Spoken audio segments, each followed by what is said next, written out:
Want to go first? Sure, I'll go first. My name is Tom Stevens. I'm with the University of Missouri and in St. Louis, and I've been working in this capacity for 13 years. Before that, I was at Lindenwood University for 16 years working in alternative ed. Before that, I was a superintendent of Wentzville, also the HR person before that. And prior to that, I was a teacher at Northwest R1, a building administrator, and then the assistant superintendent for human resources at Northwest R1. My specialty is teach residency. I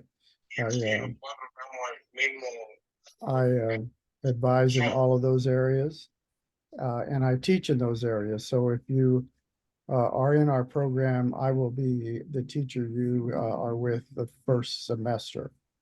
And we do that on purpose because we feel like having an advisor and an instructor with a combination of those skills helps people transition into our program.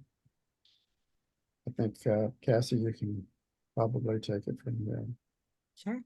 My name is Cassie Sweeney. I am the academic advisor for the St. Louis region for the Teach and Residency program. What's interesting about me is I actually went through the same program to get my teaching certification back in, oh gosh, I think it was 2008. From there, I taught with St. Louis Public Schools for 13 years as a middle school ELA teacher. And then in the last several years, I've transitioned over into this role where I am advising the same program that I got my certification through. So I will go ahead and get started. So you are here today because you are interested in seeking teacher certification. The program that we specifically advise is the UMSL Teach and Residency program. It is, oops, there we go. UMSL Teach and Residency is a 2-year graduate level program designed for people who want to teach full-time while they take coursework at UMSL to earn their full teacher certification. Teachers in this program are making teacher salary and benefits through their hiring district. Okay. We offer certification pathways for early childhood, elementary, middle school ELA, math, social studies and science, secondary English, math, social science, chemistry, bio, physics, and earth science, special education for mild, moderate cross-cat, and foreign language for Spanish and French. Some of the eligibility requirements that are part of our program is that you must have a completed bachelor's degree in any area in order to be considered for this program. Since it is a graduate program, you do need a bachelor's degree. You also need to have at least a 2.5 cumulative GPA across all of your college coursework. And you have to pass the Missouri Educator exam and be able to secure a teacher of record position in the area that you're seeking certification. Those last two, the pass educator exam and teaching position, we'll work on those while we're going through the eligibility process for this program. So you don't need to have those immediately up front, okay? You'll need them before you start the program, but we'll work with you in the process of becoming fully eligible with those 2 points. So the next question is, how does the UMSL Teach and Residency program work?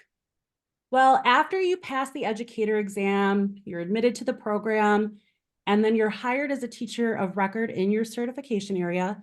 That's when you'll be eligible for a provisional teaching certification. Think of the provisional certification kind of like a temporary certification. It allows you to teach while you are enrolled in the UMSL Teach and Residency program and taking the required coursework so that you can earn your full teaching certification by the end. It is important to remember that you must remain at your district and take the certification courses as on your course plan and academic contract. Your provisional certification is tied to the district, so it is only valid with the district that hires you. So you do need to stay there for the entire program. At the end of the 2-year provisional certification, you will have completed all of the certification requirements, and you will then be recommended for your full Missouri initial teaching certification. It is really important that you understand that the UMSL Teach and Residency is a partnership among several institutions. It is UMSL, it is you, it is your district, and it is DESE. And we are all working together in order for this to work for you. So without a teaching placement, you wouldn't be eligible for the program. Without being enrolled in the coursework, you wouldn't be eligible for that provisional certification. It is a partnership that we are all working together with. So let's talk about the UMSL Teach in Residency coursework. One of the fantastic things that is unique about our program is that it is all online and asynchronous. That means that there is no live class. So you will not need to drive to UMSL campus. You can take the courses in the comfort of your own home. The professors will post the course content in the online portal called Canvas, and you can work on the assignments whenever works for your schedule, as long as you are meeting the due dates along the way. The professors in our program are very wonderful, and they are understanding that we have first and second year teachers that are, please go ahead and mute yourself. Thank you. That are teaching while they are taking coursework at the same time. They will give you detailed feedback on your assignments that help support your learning. They're also available to answer questions or talk with you and meet with you through email or on the phone or on Zoom. They are very accommodating and willing to meet with you if you need additional help and support. This program is designed for the working teacher, and the coursework is designed to be relevant so that you can utilize what you are learning in your classes in your own classroom right away. It's also providing you with long-lasting understanding that will support you long-term as a teacher. One of the additional things that is unique about our program is that we have clinical educators that will be working with you during both your first and second year in the program. This adds an additional layer of support that helps you grow as a teacher. We also have a lot of additional support along the way. You have your academic advisor that's willing to talk with you and walk through things. You have the instructors who are extremely knowledgeable and helpful. You have the clinical educators as well. All these people are here to support you in your journey of becoming a certified teacher. The next question we always get is, okay, that sounds lovely and wonderful. What is the cost of the program? This is always the big question.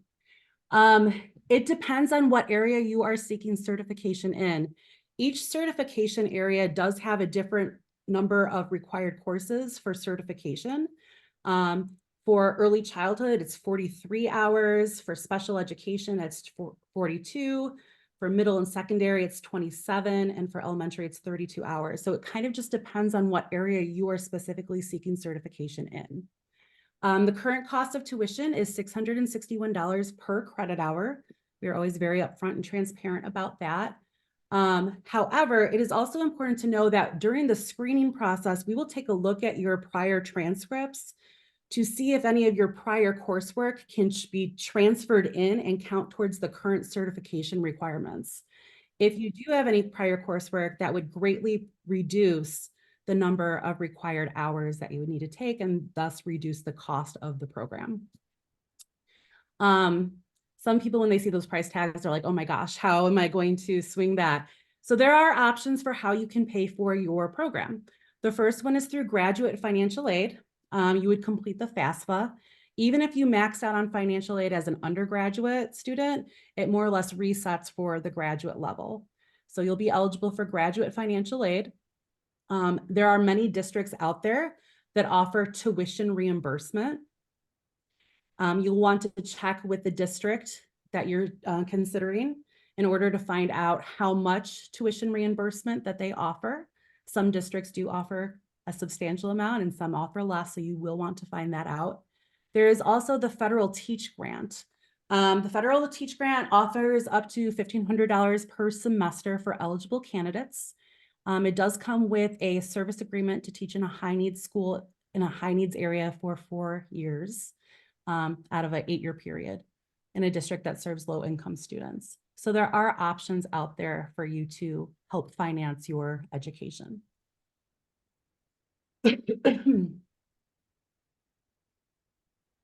Another thing that's really fantastic about our program is we offer an option for you to also get your master's degree. A lot of people that come into our program are seeking certification only. They just want to get their teaching certification. but UMSL Teaching Residency does offer the option for you to earn a Master's of Education degree by taking just 4 additional classes or 9 extra hours.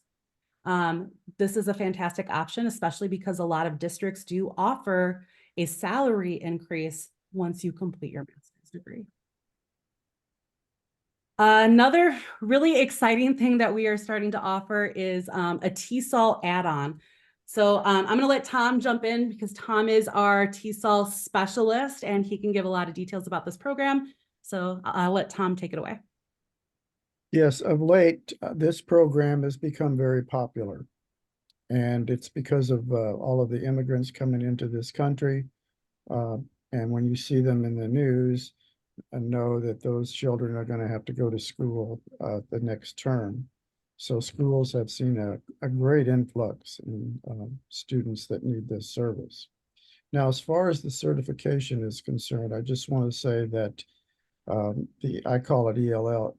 ELL certification is not a standalone certification. You have to be certified in another area in order to qualify for that certification. However, the demand, like I said, of late has been so great that we have worked with the Department of Education and we have a very unique program, and I'm unfamiliar if any other university has it. And the way it works is this.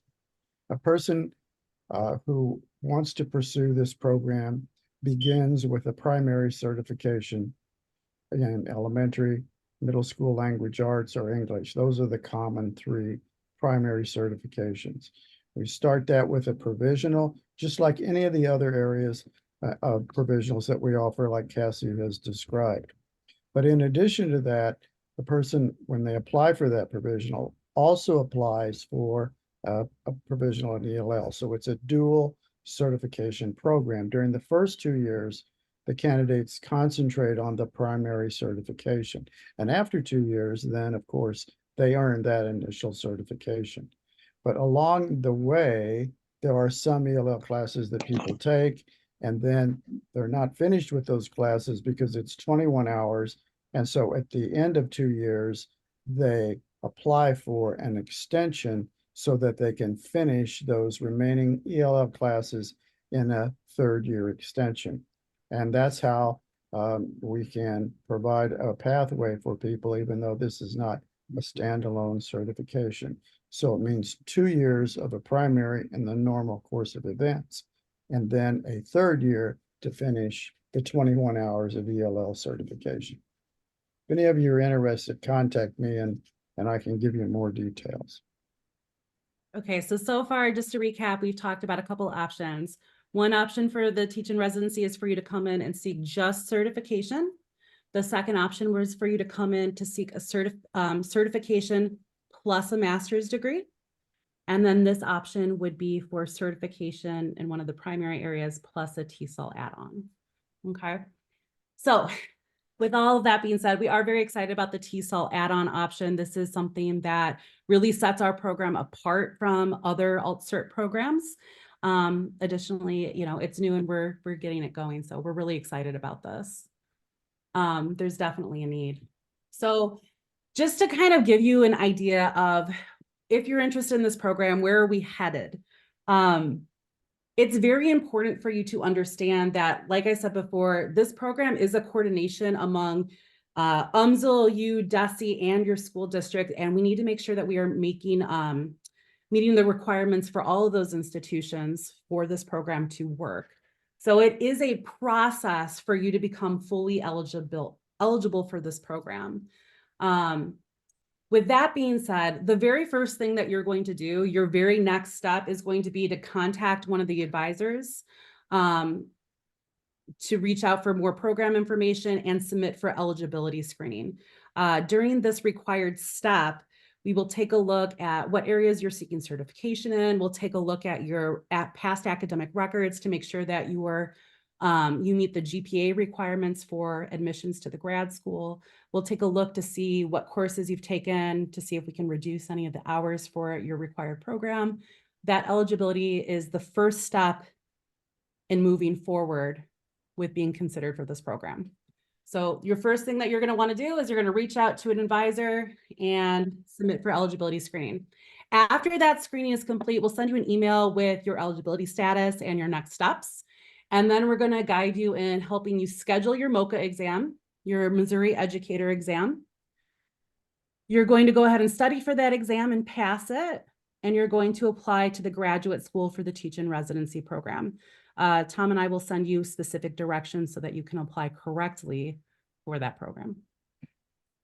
Then once you pass that MOCA exam, we'll move on to having you apply for teacher of record positions in your CERT area. And then once you get hired, we will move on to the remaining steps, which is an academic contract, which just states everyone's responsibilities. And it also includes your course plan with the courses that you're required to take and when you'll be taking them. We'll have you apply for that provisional certification with DUSI. We'll send you directions for that when it's time. And then your advisor will enroll you in coursework at UMSL. Then when August hits, you'll start teaching at your school district while you're also taking classes at UMSL. Okay, like I said, it is a process in becoming fully eligible for this program. So it is very important that you meet with an advisor as soon as possible so that we can get you started in that process. Okay. So let's get started. The first thing you're going to do is you're going to email one of the advisors. Tom advises for the Kansas City area and the surrounding regions.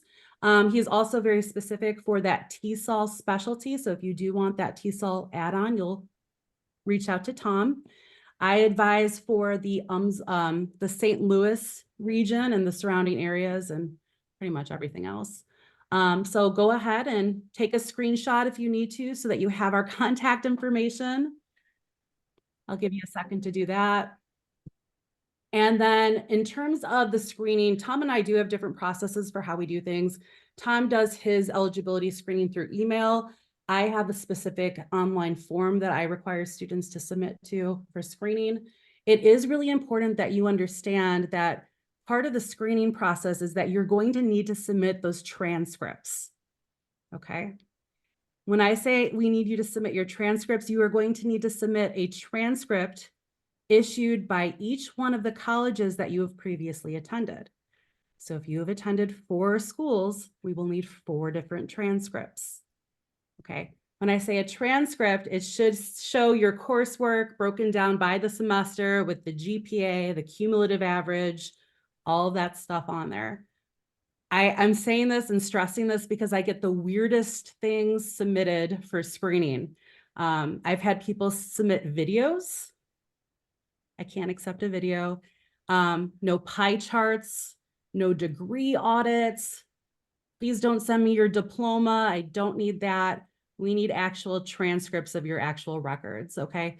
It does not have to be an official transcript. It can be an unofficial one that has been issued to you, the student, but it does need to look like an actual transcript, okay? So you want to get a set of your transcripts on hand before you submit for screening.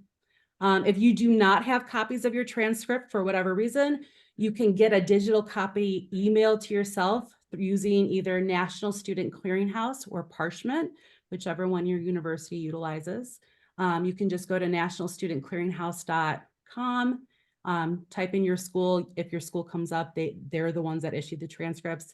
If they're not on National Student Clearinghouse, they're likely on Parchment, okay?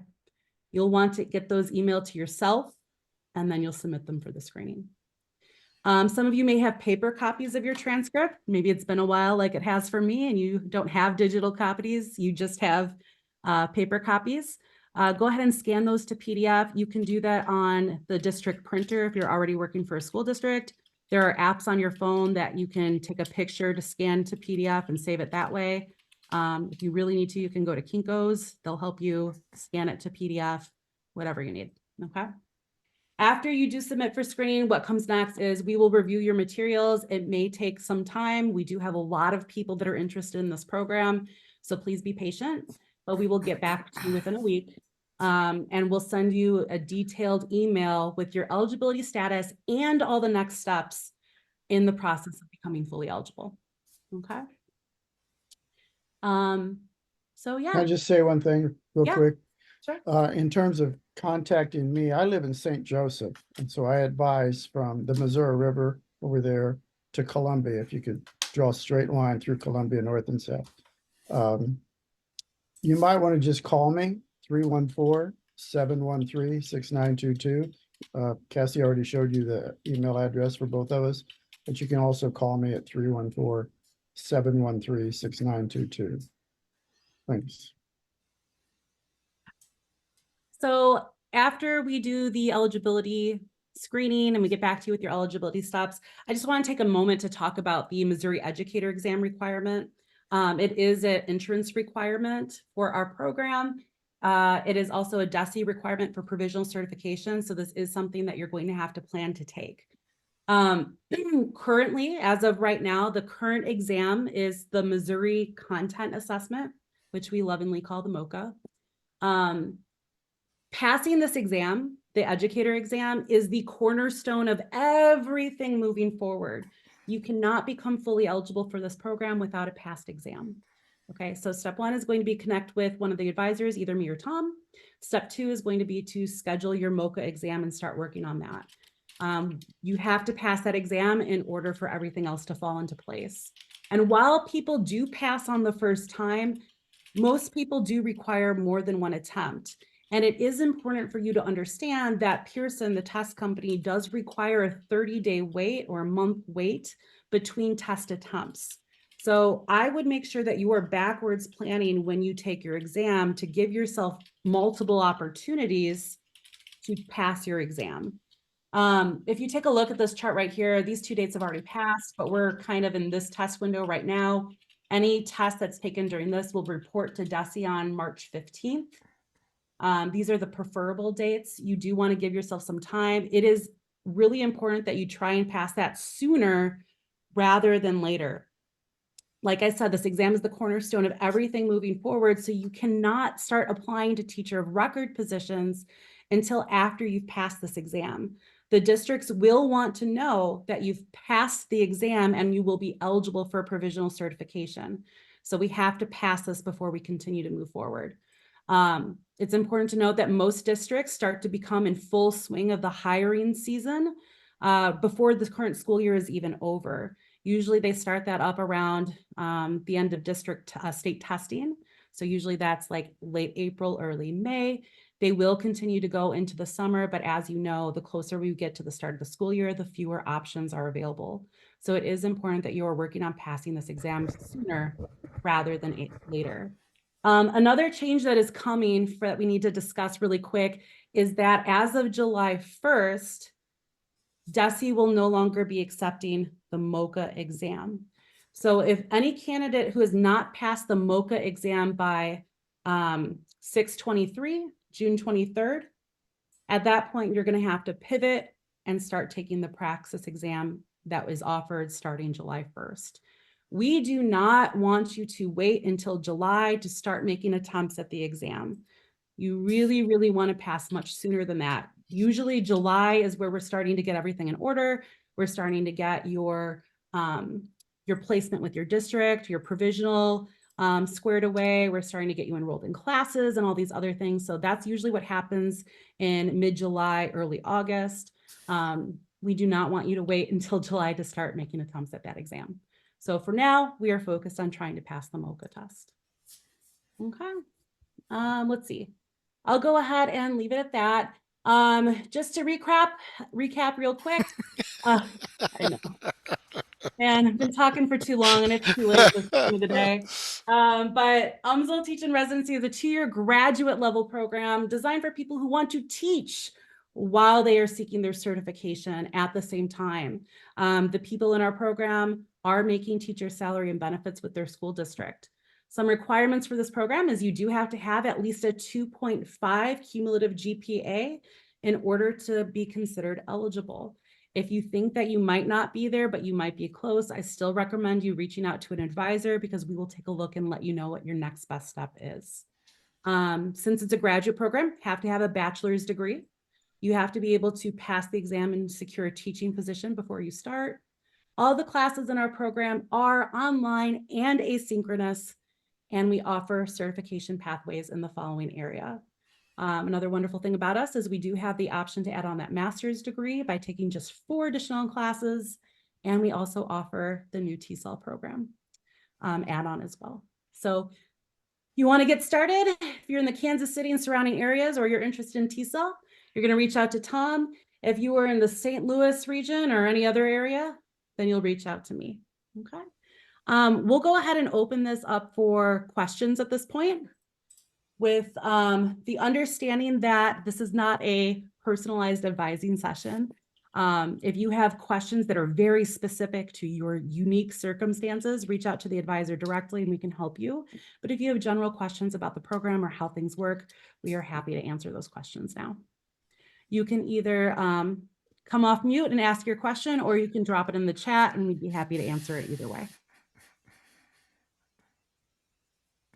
Can you So I have go a- back to the slide where you were talking about the supports that you offer the teachers that are in the program? Sure. We have, so there's me and Tom who are the advisors. I don't know what your undergraduate or even your master's or graduate experience might be. When I was in the program, I never talked to my advisor ever. I just kind of figured it out on my own. That is not how this program works at all. Because you are working very closely with your advisor in terms of the process for becoming eligible. You're also working with your advisor during the program. They help coordinate everything among you, the district, DESE, your certification. They help get everything in order. You'll become very close with them. Oftentimes I have people that are reaching out to me regarding issues that they have in class. I was a teacher for 13 years. I have some unique experiences as well. They'll reach out to me about that. Sometimes classroom management questions. If they're having any issues with their professors or they're confused about things with their school district, sometimes they'll reach out to me about that. We also have the instructors in our program that are very understanding that this is a very unique program where the teachers are taking graduate level coursework for certification while they're teaching in their first and second years. So with that being said, they're there for your support as well. We also have a clinical educator that will start working with you during your second semester of your first year. They kind of give you that first semester for you to get acclimated in your school, to kind of get things, calmed down. And then they'll start working on you, giving you feedback and support. It'll be the same clinical educator that you'll have in your second practicum, which is in your spring of your second year. No, I'm sorry, fall of your second year. And they'll be the person that evaluates you on the MEs. In addition to all that, the school district is required to provide you with a building mentor, which is another certified teacher. Most buildings also have academic instructional coaches for you to work with. So they'll be building and district level support as well. It says, are the districts providing supports to the teachers in this program specifically? If so, how do they communicate? We have district partners that we work with. We have several of the Hazelwood staff on the call right now. We communicate with them directly, along with St. Louis Public and several other districts as well. But there is different supports at the different levels. We have the university support systems, which is your advisor, your teachers, the clinical educators. And then there's also the district supports, such as the people that are actually in the building with you, your academic instructional coach, your building mentor. Hazelwood has another support staff, Michelle. So yeah, there are a lot of support built in.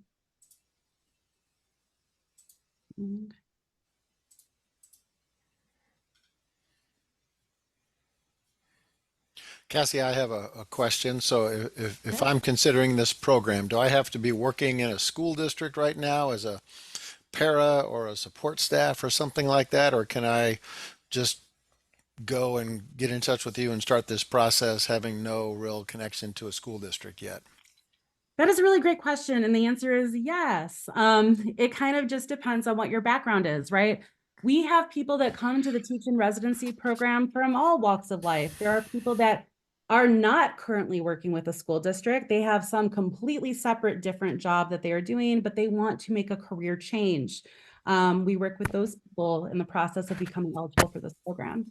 We also get a large pool of people that are currently working in a school in some capacity. Maybe they're a sub or a para or a support staff member. and they are ready to move into their own classroom. We also get people that actually have had degrees in education, but they never got certified, and now they're wanting to come back and seek their certification. So to answer your question, yes, we work with people from all walks of life that are working or wanting to start their career in education.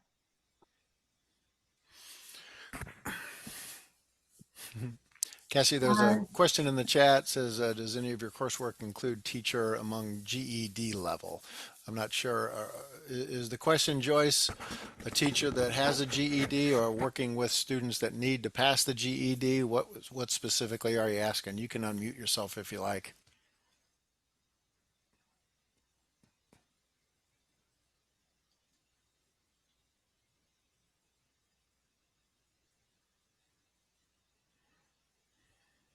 All right, when Joyce comes back, we'll kind of ask her for clarification on her question. But what I think she might be asking is something about a GED. So this program does require all candidates to have a completed bachelor's degree. How you got your high school diploma, whether that was the traditional route or GED, that's, up to you. We are concerned about your bachelor's degree being completed. In terms of working with students that are seeking a GED, if that's where you were getting at, that is not what our program offers. Our program offers certification pathways in these specific areas. So you would be needing to be seeking certification and teaching in either an early childhood, elementary, which is grades 1 through 6, middle school, high school, special ed, which is K-12, or foreign language, Spanish or French, which is also K-12.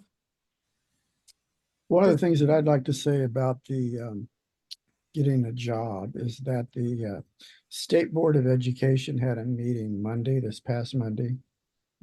And part of the meeting had to do with teacher availability and the number of teachers. And they had a chart about teachers in this state. And 24% of the people that are teaching right now are teaching on a substitute certificate.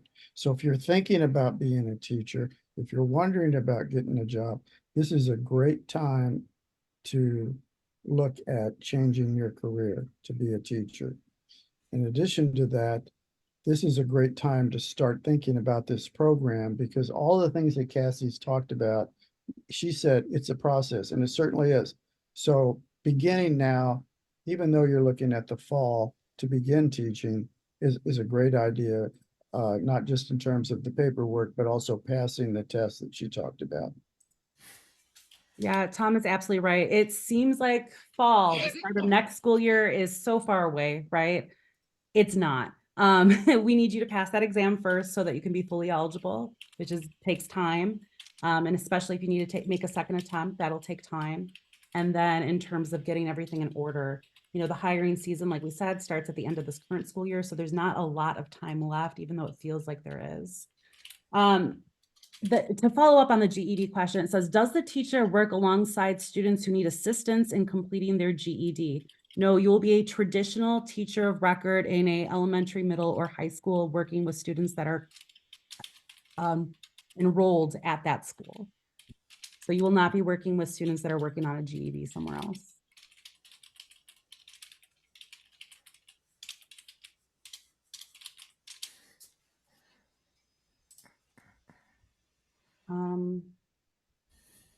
While we wait for a couple other questions to pop up, one of the things that we frequently get asked is related to, are there any academic requirements once I'm in the program?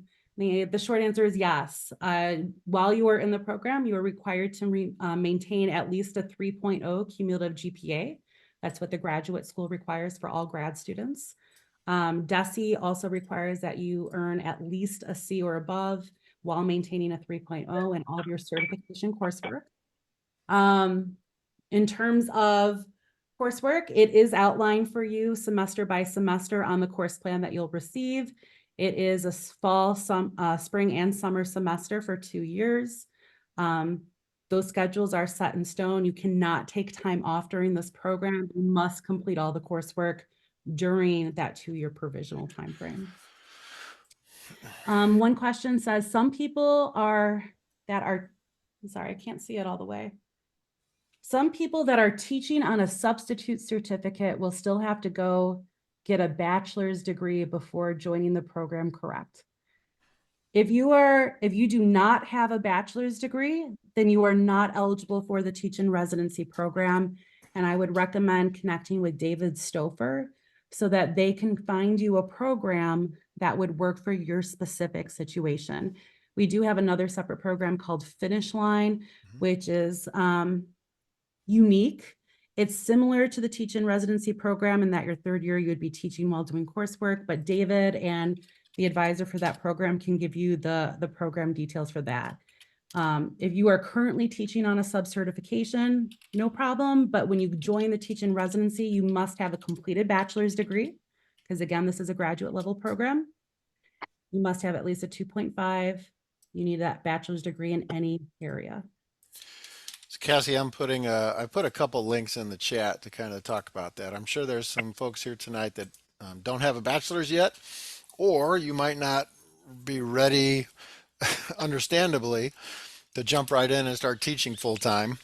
So how can you get your certification? So we have a number of options for you. And on March 5th, we're going to have a virtual meeting that we're going to have all of our alternative certification programs highlighted. Believe it or not, there's 5 of them.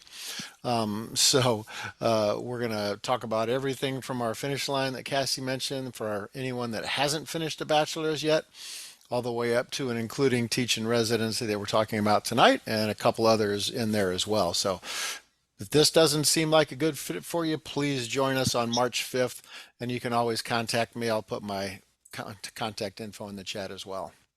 Trish, it looks like you're asking, what are the things that would make a person not eligible for this program? Maybe you joined late. Our eligibility requirements, again, are right here. You must have a completed bachelor's degree in any area. You must have at least a 2.5 cumulative GPA across all of your college coursework. And then you have to pass that Missouri educator exam and secure a teacher of record position. If you are not able to do those things, then you would not be eligible for this program. Additionally, once you are in the program, if you are not making adequate progress, you are not maintaining that 3.0 GPA, then you would not be eligible to continue. Your provisional would be ended with DESE. You know, we put a lot of interventions in place so that we don't get to that point, but we do have people that you know, sometimes are not able to make it through. That happens very, very rarely, but occasionally it does happen if someone chooses not to enroll as their academic contract states where the courses are offered, then you would not be eligible. But once you are in the program, we do everything we can to support you along the way. Our completion rate is extremely high. It is very rare that someone does not make it through. The next question is from Melissa. It says, are teachers in this program evaluated in the same way by their hiring districts as traditionally hired teachers? Yes, you are. It is up to the individual school district, and they will walk you through what their evaluation process is, but you will be evaluated by the school district. Cassie, I wonder if Ms. Prather or Dr. Woods might be able to shed some light on that as a hiring district in Hazelwood. How do you work with your teachers in the residency program to help them, and are they up to the same expectations as any teacher, or how does that work for y'all in Hazelwood? So just to quickly, while we're waiting for them to come back, I don't know if they're still on our call or not. But the districts that hire you, they sign off on your provisional certification. So they're aware that you are not a traditionally trained teacher. They're aware that you are joining a program where you will be taking the certification courses while you're teaching. So they're signing off on that state that they're aware, and they're going to be willing to do anything in their power to retain you for the 2 years that you're in the program. With that being said, you know, you would work with your individual school district about what their evaluation process is. Typically, it's a person in your building, usually your building principal, that is evaluating you. But you would still go through those evaluations. If the district chooses not to renew a teacher's contract, does that cause the teacher to be removed from the program? It is very rare when we get a district that chooses not to renew a teacher. Like I said, that provisional certification is a commitment for both the teacher to remain at that district for the full duration of the program, but also the district's commitment to do everything that they can to retain that teacher as well. Occasionally, someone will make a egregious, discipline issue, or, they're not meeting the district's expectations. And if that's the case, then there's not much that we can do to argue to retain you if it is a major issue. But with that being said, if you do not get retained at the end of the school year, you would need to find a new position at a new district for the next school year in order to continue in the program. If the district is willing to sign a paper saying that they are releasing you in good standing, then we can transition your provisional from one to the other. But if not, then you would need to start that 2-year provisional over. What if you are currently taking courses in college? Will financial aid be available for both schools? Not really sure what you're talking about. Are you going to another college and taking courses at another college? Might be able to help. Go ahead, Tom. You can't take out financial aid from 2 schools at one time, but you can take out financial aid from one school and take out enough that would cover both institutions. But that is very unusual to have to pursue 2 colleges at the same time. And furthermore, I would not recommend trying to do this program and another program at the same time. Your first year teaching is tough. I'm not going to lie to you. You are learning how to teach. You are learning how to manage your classroom. You are learning how to do all those things. You are also taking graduate coursework. And since the coursework in this program is tied to your certification and therefore your employment, it is very important that you are keeping up with both what you need to do at your school, but also your graduate coursework. Like I said, this is a partnership among those institutions. Without one, you can't have the other. So I do not recommend taking coursework at another college for a different program while you are doing the UMSL teaching residency. You'd be spreading yourself way too thin.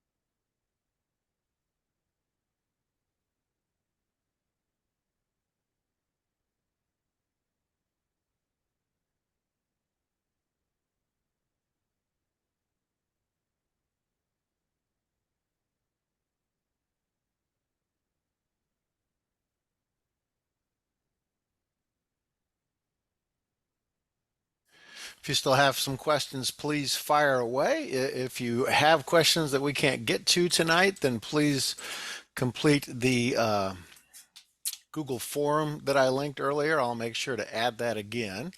You can reach out, and I'll be able to reach out to you and connect, and we can have a further conversation. There's a lot of information in the chat. So there's all our contact information. There's information about our March 5th open house, virtual open house for all of our alternative certification programs that we're going to be hosting. You have the contact information for Dr. Stevens and Cassie and mine as well. If you don't know who to contact, or you don't know what to do, or even quite what to ask yet, please just contact me as your first point of contact. I can talk to you about where you are currently in your career, which program you would qualify for, and which one is the best for you. And then I can get you connected with the right person. So if we don't get you the information you need, you can use me as your first point of contact. If you know exactly what you need and you're in the St. Louis area and you're ready to jump right in with both feet, then contact Cassie. If you live in the Kansas City area, or you're interested in doing TESOL, teaching English to speakers of other languages, reach out to Tom. That's the best way for you to get started. So we still have 15 minutes before our time is up. So please fire away with some more questions, and we'd be happy to continue the conversation. And if you don't have any questions, you're free to go. We'll stick around until 7 to answer questions that come up. Lashandra followed up with, I want to get my admin cert. And I'm currently taking my master's in that until I heard I had to teach for 3 years. You are correct. There is a teaching requirement that you must complete before you're eligible for getting your admin certification. If you do not already have teacher certification, then you'll need to go through an alt-cert program to get your teacher certification first. You can choose to get just certification through our program, and then after you have that, you can move forward with getting your admin certification. But that's up to you. And if I got a deal for you, we are hosting our first, at least since the pandemic, education leadership open house on March 13th. We're going to have, it's an in-person event. So if you live in the St. Louis area, you can come on campus and meet with all of our faculty and advisors that work with all of our education leadership programs, from our K-12 teacher leader graduate certificate, master's in administration, education specialists, and doctoral programs. So if you have any desire to be an ed leader, a principal, a department chair, in any capacity, leadership is just changing so much. We'd love to have you come and join us and get all your questions answered. So just reach out to me specifically and I can get you that info.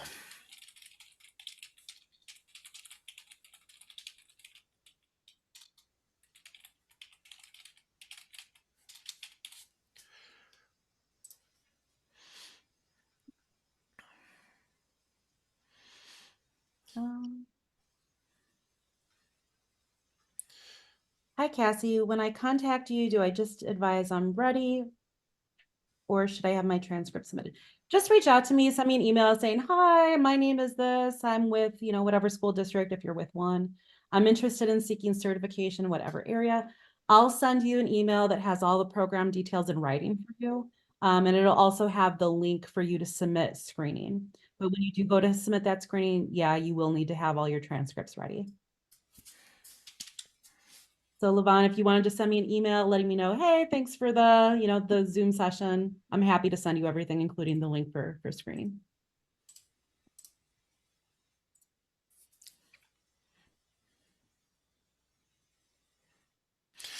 All right. It is 6:48. We still have time here. I'm going to go ahead and stop the recording just so that I don't have a 200 gigabyte recording on my computer. Fair enough. But we're still more than welcome to have anyone stick around and answer questions if you still have some. I have someone just joining the conversation now, so they may have some questions. So for those of you taking off or needing to leave, thank you so much for being here. Again, you have in this chat of the multiple information that's been presented, all of our contact information. So if you know who you need to contact, great. If you don't know for sure, just contact me and I'll get you connected.